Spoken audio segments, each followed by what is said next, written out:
Hi, my name is Jason Santos. I'm a project manager here with America's Home Place, working out of the Gainesville office.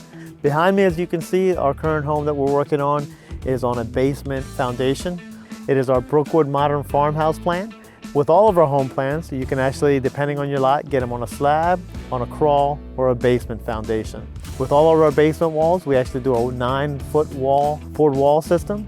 And then we actually coat the exterior of that wall with a damp proofing system. This happens to be our bituminous damp proofing. It's that layer of black that you see. Where anywhere where the ground is going to contact your foundation wall, we actually do a coating to prevent moisture and mitigate any water that comes in contact with your foundation. On the bottom of that, along the whole footing, we actually also put a continuous drain system that any water that does come in contact would actually get drained away from your home as well. If you would like to learn more about any of our plans, you can always log on to americashomeplace.com. Thanks for watching.